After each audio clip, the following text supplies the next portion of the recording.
Welcome the anointed ones. When God gives a soul an assignment, He does not give them a chair, He gives them fire to walk through. Chosen one, before you even understood your own name, the weight of your purpose started rearranging the structure of your life. Nothing about your journey has been convenient, predictable, or fair, and that's exactly why it's undeniable. You weren't built for easy roads. You were engineered for impossible terrains, the kind of terrains where most people tap out after chapter 1, while you're somehow still standing in chapter 25 like, well, that escalated quickly. Here's a truth most people never admit out loud. Extraordinary assignments don't come wrapped in peace. They come packaged in pressure. According to behavioral research, humans naturally avoid high-pressure environments because the brain interprets them as threats. Yet somehow, you kept walking into storms that weren't even meant for ordinary people to survive. That alone is evidence that something about you is fundamentally different. Not mystical, not dramatic, structurally different. Your story reads like someone who was drafted into a league you didn't even sign up for. The emotional endurance you developed wasn't built in comfort. It was forged in situations so intense you could write a 10-season Netflix series and still have enough content left for a spin-off. People around you watched you endure challenges that would have turned most of them into spiritual origami, folded in all the wrong ways. Yet you kept rising with a straight spine and a sharper mind. And here's where it gets beautifully ironic. The very battles designed to collapse you ended up revealing what you truly carry. Every detour, every setback, every betrayal was less of a punishment and more of a divine stress test, not to break you, but to expose the unbreakable architecture inside you. You weren't being destroyed, you were being decoded. So when we say, the assignment over your life is not for the weak, this isn't exaggeration or spiritual ego. It's simply the reality that your path required a level of resilience, intuition, and spiritual clarity that most people wouldn't last 5 minutes in. Somehow you didn't just last, you evolved. You didn't just survive, you transformed. You didn't just walk through fire, you walked out carrying the blueprint. Now, let's dive into exactly why your journey looks the way it does, and why doing the impossible has become your unofficial job description. Number 1, your life became difficult the moment your calling became undeniable, not the moment you were born. The turning point in your life wasn't childhood, trauma, or even the people who hurt you. The real shift happened the moment your calling started revealing itself, quietly at first, then aggressively, like something in the universe suddenly recognized who you were before you fully did. That's when the pressure increased. That's when the strange resistance started. That's when life seemed to get heavier, not because you were weak, but because your future began pulling you forward with a force that demanded a different version of you. Most people think chosen ones are marked from birth in a dramatic storybook way, but the truth is far messier. The moment your purpose started waking up, everything around you reacted. People became unsettled by your growth. Environments that once tolerated you began rejecting you, and situations that used to be easy suddenly required more effort, more clarity, more emotional muscle. Your calling wasn't a gentle whisper. It was a spiritual alarm clock you couldn't snooze. And once it went off, your life shifted from ordinary difficulty to high-level initiation. This is why certain battles hit you with precision. You weren't being punished. You were being strengthened for a role that demanded tougher skin, sharper discernment, and unshakable identity. The weight you felt wasn't random. It was a sign that heaven had placed something inside you that needed to be activated under pressure. Purpose is heavy, and the moment it starts taking shape, it rearranges everything. your relationships, your thinking, your emotional stamina, your environment, even your sense of self. You notice the change in yourself too. You stopped tolerating what drained you. You stopped fitting into boxes that once felt comfortable. You outgrew conversations, spaces, and cycles that used to feel normal. This wasn't rebellion. It was alignment. Your spirit was adjusting to the magnitude of where you were headed, and the world around you responded with turbulence because it wasn't ready for your elevation. Your life didn't get harder because you failed. It got harder because you were stepping into who you truly are, and that shift alone is enough to make the universe rearrange itself around your destiny. Number 2, you were trained through isolation because the weight of your purpose requires ears that can hear God without committee approval. Your isolation wasn't an accident or a punishment. It was a necessary recalibration. Before you stepped into your assignment, you had to be separated from the noise, the opinions, the expectations, and the emotional clutter that shaped your earlier life. You didn't pull away from people because you stopped caring. You pulled away because your spirit needed room to breathe and listen. There's a certain kind of inner clarity that only shows up when the crowd disappears, and that clarity was essential for the next level of who you were becoming. Most people need constant feedback, reassurance, or a cheering section to make decisions. But your path required something different. It required a direct connection, a level of guidance that couldn't be filtered through family, friends, or anyone else who didn't understand the magnitude of what was being built inside you. Their opinions, even the well-meaning ones, would have diluted your direction. You weren't meant to follow conventional routes. You were being shaped for something higher, something that demanded quiet space to hear truth without distortion. The isolation removed the voices that doubted you, compared you, or tried to mold you into their version of acceptable. Without even realizing it, you were being trained to trust your inner compass. You were being taught how to move without applause, how to stand without support, and how to choose yourself even when nobody else would. That kind of strength doesn't grow in crowded rooms.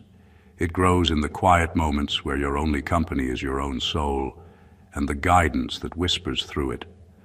There were times you felt forgotten, overlooked, or pushed aside, but those moments were actually preparation. You didn't need external validation because your assignment required you to lead from conviction, not consensus. You learned how to walk by direction, not approval.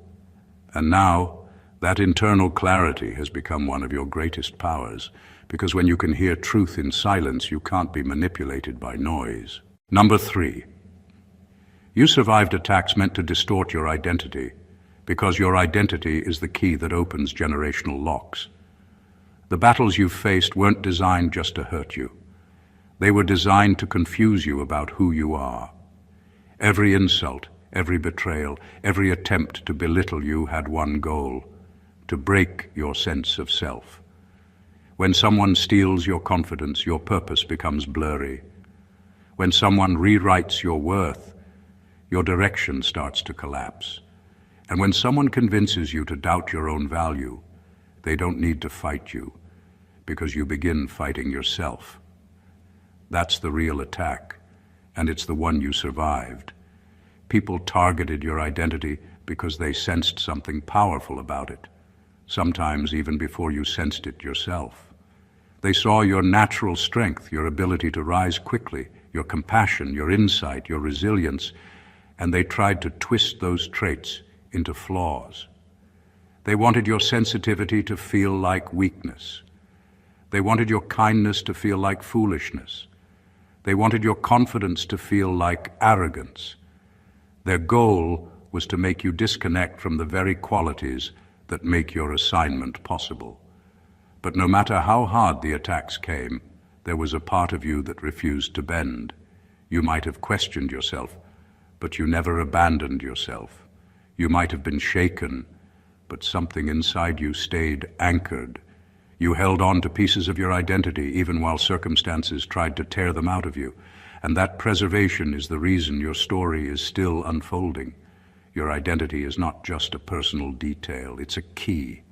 It unlocks paths, opportunities, breakthroughs, and generational healing that didn't exist before you stepped into your truth. If the enemy can distort that key, everything connected to your purpose becomes harder to access. But you survived the distortion attempts, and that's why doors that were closed for generations are opening for you. The attacks didn't break you, they exposed what you carry. They proved that your identity is too valuable to be stolen, too rooted to be erased, and too purposeful to be silenced. You didn't just keep your sense of self, you protected the very thing that your destiny depends on. Number 4, you're dangerous to darkness because you don't break, you transform. Pressure hits everyone, but the way it hits you is different. What destroys other people ends up expanding you. You don't collapse under heaviness, you absorb it, process it, and somehow come out with more clarity, more strength, and more awareness than you had before. It's not that the battles you faced were easy. They were intense, unfair, and overwhelming. But something in you refuses to stay the same after a challenge. You come out altered, upgraded, sharpened in ways that even you didn't expect. People who underestimated you thought pressure would expose your weakness, but all it exposed was the parts of you that were built for impact. Every struggle forced new abilities out of you. Every setback pulled forward a strength you didn't know existed. You kept evolving when you should have been collapsing. That's why darkness fears you, because your growth is unpredictable. You become a new version of yourself at the exact moment someone thinks they have you figured out. The attempts to crush you weren't just attacks, they were catalysts. They triggered a kind of inner evolution that can't be taught, only activated. Others break apart under the same circumstances, but you break open. You end up knowing yourself better, seeing life differently, and moving with a deeper sense of purpose. That level of transformation makes you spiritually untouchable, because no one can manipulate someone who has met their own shadows and come out wiser. What people planned as your downfall became the reason you gained depth and insight. They expected you to disappear, but instead, you resurfaced with a stability they couldn't compete with. The more they tried to weaken you, the more unstoppable you became. You no longer operate from the version of you they attacked. You operate from the version that came out of the fire, refined, focused, awakened.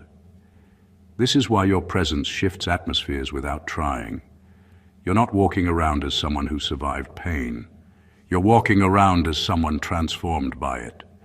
And once you reach that level, darkness can't threaten you anymore. It can only watch you rise. Number 5, you were forced to outgrow environments that emotionally malnourished you because comfort would have killed your assignment. There came a point in your life where staying where you were became more painful than leaving. The environments you once called home stopped feeding you. They stopped inspiring you. They stopped matching who you were growing into. You felt the emotional starvation long before you had the language for it.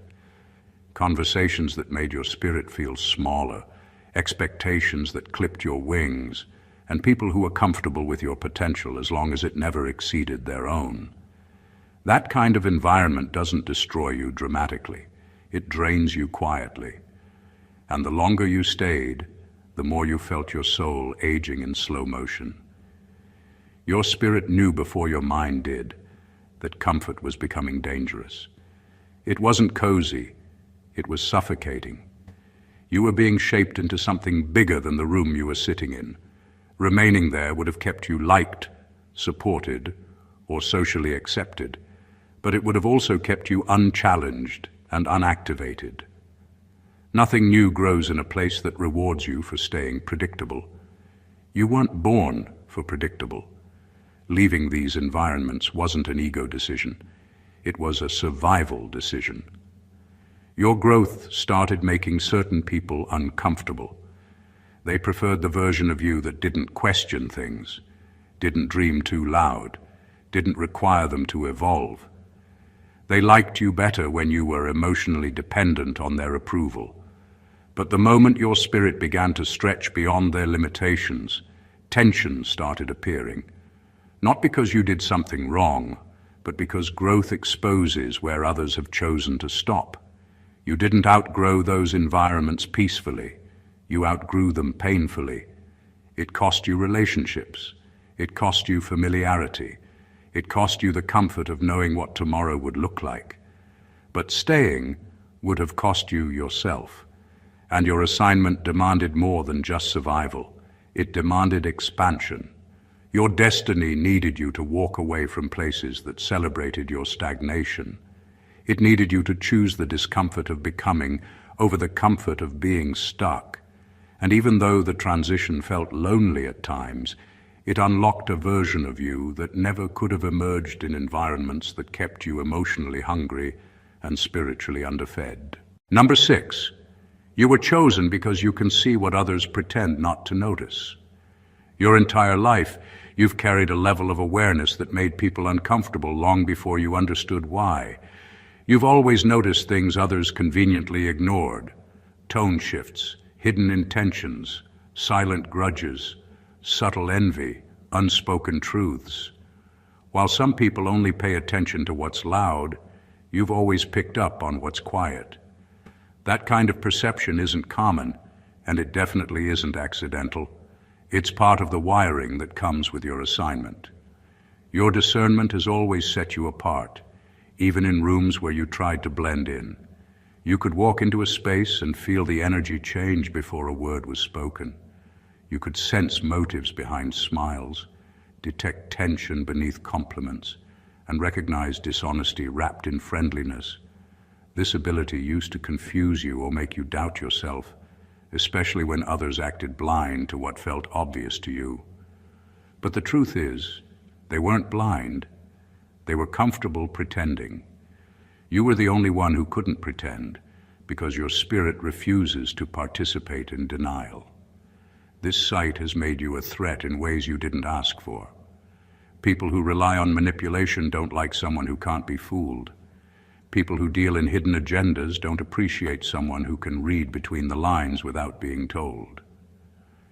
People who operate in jealousy don't want you recognizing it before they even express it. You've disrupted their illusions simply by existing with your eyes open. Your sensitivity is not emotional fragility. It's spiritual intelligence. It's a built-in radar that protects you from connections that would drain you, opportunities that would derail you, and situations designed to distract you from your path.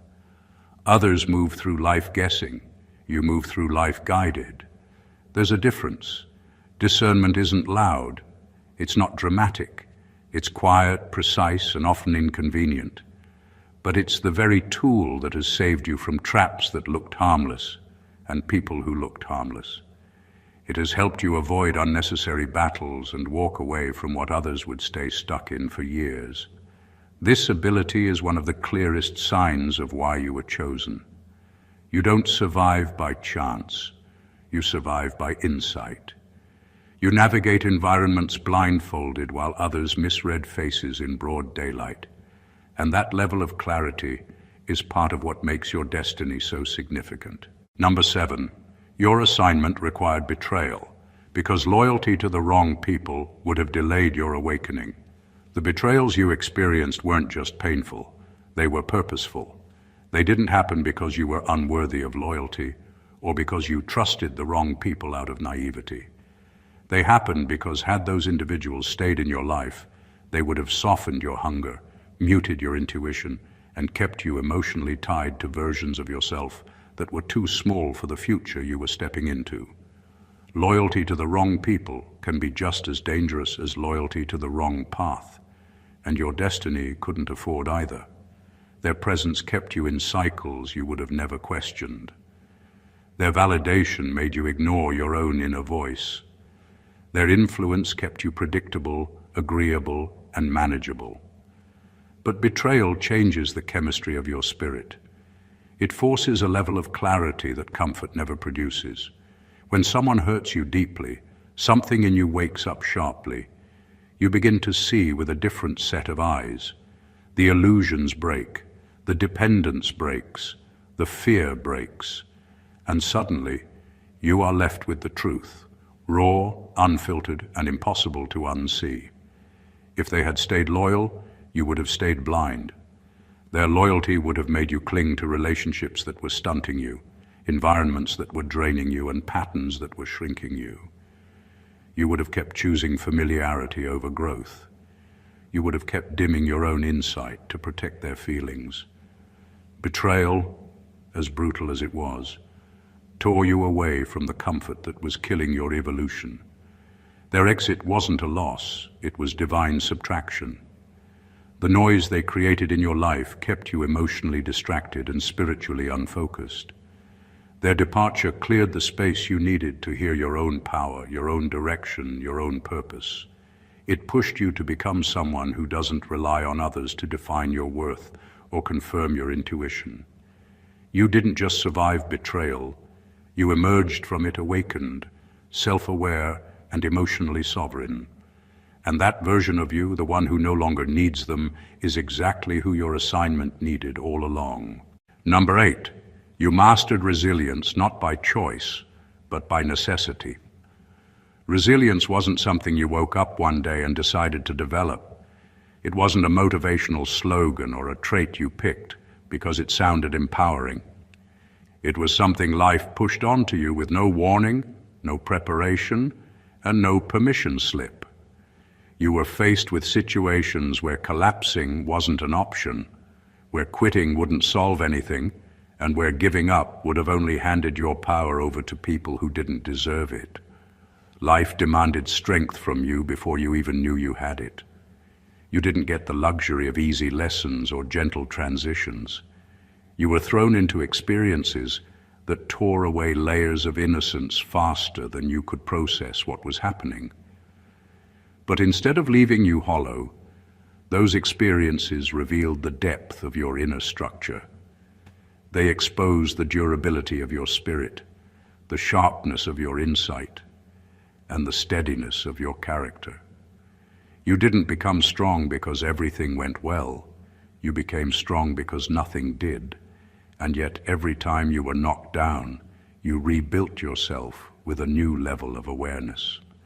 People often assume resilience is about being fearless or unaffected, but your version of resilience came from being honest with yourself. You acknowledged your pain without becoming defined by it. You faced your fears without pretending they didn't exist. You kept showing up even when your heart was heavy, your mind was tired, and your circumstances gave you every excuse to bow out. You kept choosing forward. You kept choosing growth. You kept choosing yourself. Your spirit has always been built like reinforced steel, not because it never bent, but because it always returned to its original shape, stronger, wiser, and more centered each time. The challenges you endured stripped away illusions about who you needed to be for others and left you with the purest, most unshakable version of who you actually are. That's why resilience became your default setting, not because life was kind, but because you refused to let life break the parts of you that mattered most. What most people admire in you today wasn't crafted in comfort. It was carved out of moments where you had every reason to fall apart, but somehow found a way to stand up anyway. Number 9, your calling irritated insecure souls because your existence mirrored the potential they never activated. You didn't have to brag, boast, or announce anything. Your presence alone made certain people uneasy. It wasn't because you were doing something wrong. It was because something about you highlighted everything they had avoided within themselves. You carried traits they wished they had the courage to develop. You made moves they were too fearful to attempt. You embodied growth they talked about but never committed to. Your existence became a silent reminder of the work they refused to do. People weren't intimidated by your achievements. In fact, many of them didn't even know the full details of your journey. What intimidated them was the way you carried yourself, your authenticity, your drive, your clarity, your refusal to settle, your resilience. Those qualities exposed the excuses they lived behind. They were watching someone tap into potential they left on the shelf. Instead of being inspired, they got irritated. Instead of asking how you did it, they questioned why you were elevating so fast. Instead of rooting for you, they found reasons to resent you. Your calling triggered their insecurities by showing them what was possible, yet what they never dared to pursue. You didn't judge them, they judged themselves while looking at you. And because people rarely admit when they feel inadequate, they redirected their discomfort at the person who made them feel it, you. Envy became their coping mechanism. Criticism became their shield. Distance became their defense. It was never about you. It was always about their reflection. The more you grew, the louder their discomfort became. Not because you were doing anything wrong, but because your elevation exposed where they stopped evolving. Your courage revealed their fear. Your healing revealed their wounds. Your strength revealed their stagnation. And instead of choosing evolution, they chose comparison. They chose jealousy. They chose gossip. They chose every route except growth. But their reaction was actually confirmation. It proved that your calling has weight. It proved that your path demands attention. It proved that you are aligned with something bigger than yourself. Their discomfort wasn't a sign that you needed to shrink. It was a sign that you were stepping into the version of you that they never expected to face.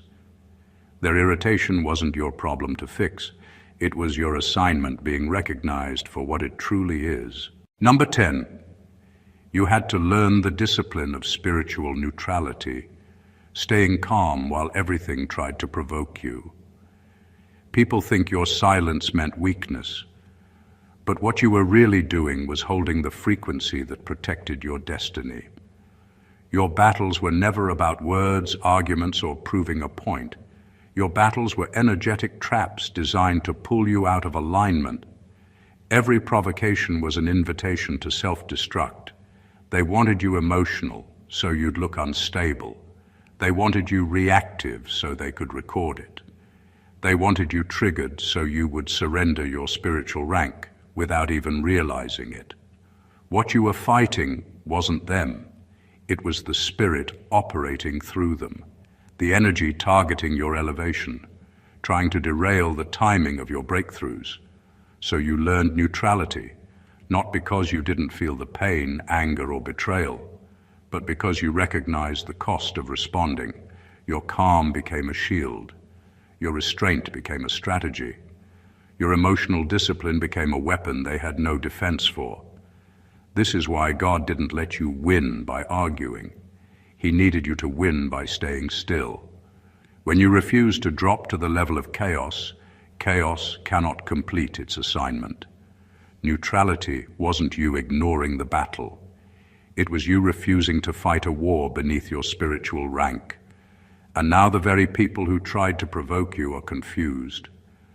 They don't understand how someone who endured so much maintained such stability.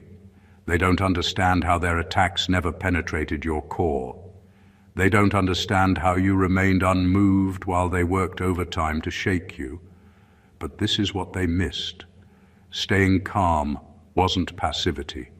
It was mastery. It was the moment you shifted from reacting to ruling. You weren't being quiet. You were being elevated. Number 11, the pain you carried wasn't punishment. It was encryption. You weren't just hurting. You were being encoded. What felt like suffering was actually a process of spiritual data being written into your soul. Every betrayal, every abandonment, every dark night of the soul was embedding a specific frequency of understanding that you would later unlock with ease. Your wounds were not random events. They were calibrated experiences designed to install spiritual technology inside you. That heartbreak encoded discernment. That loneliness encoded spiritual hearing. That betrayal encoded X-ray intuition. That depression encoded depth and dimensional wisdom. Nothing you survived was wasted. Your trauma became the software your calling required. People think pain weakens you, but in chosen ones, pain becomes architecture. It builds internal structures that can't be shaken. It constructs emotional bandwidth that is supernatural. It forges a level of empathy that can't be faked, bought, or taught. You were never meant to be soft in a shallow way. You were meant to be soft in a penetrating, revelatory, soul-reading way. And softness like that can only be produced through agony. Pain didn't break you, it initiated you. It didn't reduce your value, it activated your purpose. It didn't rob you of innocence. It upgraded your insight so you could navigate the spiritual landscape with precision others don't possess. You weren't punished, you were prepared. Every scar activated a new spiritual instrument. Every loss unlocked a higher perceptual field. Every tear rewired you to carry the weight of the assignments you would later step into. Your calling required you to feel deeply, so that one day, when someone else is standing in the same darkness that almost swallowed you, you would know exactly how to speak to their soul without guessing. You became a guide not because you read something, but because you survived something. And now, the very pain that once felt like your downfall has become the cipher that grants you access to destiny. Your wounds weren't punishment. They were programming. They were preparation. They were prophecy concealed in suffering. Number 12. You were always 2 steps ahead because your spirit receives information before your eyes do. You've moved through life with an awareness that can't be explained by logic or experience. You weren't analyzing, you were knowing. Long before someone showed their true character, their energy had already told you everything. Before a situation went wrong, your spirit had already warned you, shifted you, or made you lose interest. You've spent years thinking you were overthinking, when in reality you were overfeeling. Your intuition was processing what your mind wasn't ready to articulate yet. Chosen ones don't rely on eyesight, because eyesight can be fooled. People can smile while plotting. Opportunities can sparkle while hiding traps. Environments can look safe while being spiritually toxic. But your inner system has never been deceived. You pick up intentions faster than people express them. You sense shifts before they manifest. You feel the truth even when it's buried under layers of performance. This is not paranoia. It's prophetic wiring. It's an internal warning system that activates before your physical senses catch up. You don't guess, you receive. You don't assume, you detect. When someone's energy goes off, you feel the alert in your body. When someone is genuine, you recognize their sincerity before you understand why. This spiritual technology has been with you since childhood, which is why you often felt older than your age, sharper than your peers, and strangely aware of things no one explained to you. Your spirit doesn't just protect you, it guides your steps. It pushes you away from people who aren't meant to walk with you. It closes doors that would have led to destruction. It exposes what others worship. It highlights the truth in the middle of confusion. That's why you always seem ahead, because you're not operating on the timeline everyone else is trapped in. You're operating on revelation, on insight, on unseen downloads. What others learn through consequences, you learn through intuition. What others realize too late, you sense at the beginning. Being 2 steps ahead is not luck, it's alignment. It's the evidence that you were built with spiritual intelligence for an assignment that requires precision, protection, and prophecy. Number 13. Your assignment made you a mirror, and mirrors are hated by those avoiding self-confrontation. Your existence didn't bother people because you were loud, wrong, or disruptive. It bothered them because your energy quietly reflected back everything they were running from.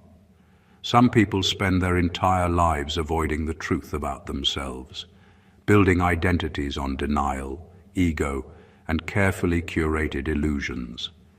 Then you walked in, authentic, intuitive, spiritually alert, and without saying a word, you exposed the cracks in their facade. It wasn't intentional. It was the natural effect of an aligned soul standing in its truth. You became a mirror, and mirrors don't lie. They don't soften the edges. They don't adjust the lighting. They don't protect anyone's delusion. Mirrors simply reveal. And for people committed to avoiding self-confrontation, that kind of presence feels like a threat. They felt naked around you, not physically but emotionally and spiritually. Their projections were really attempts to break the mirror so they wouldn't have to face what it revealed. They attacked you not because you were wrong, but because they were not ready to be right with themselves. They misunderstood you because understanding you would have required understanding their own shadows. They gossiped, twisted and resisted because your authenticity interrogated their excuses. Every time you showed strength, it exposed their stagnation. Every time you grew, it highlighted their refusal to evolve. You weren't trying to shame anyone. Your growth simply illuminated their avoidance. Their hostility was a confession. People don't react that strongly to what doesn't touch them. Their discomfort around you wasn't about your personality. It was about their reflection. You became the unexpected truth they never wanted to confront. And the more you aligned with your assignment, the louder that reflection became. A chosen one doesn't need to speak to wake people up. Your presence alone forces clarity. And while they may resent the mirror now, one day they'll realize it was the only honest thing they encountered in a world full of masks. Number 14. You've already done the impossible. You kept your soul intact in a world designed to break it. Your journey is extraordinary, not because you survived, but because you survived without losing yourself.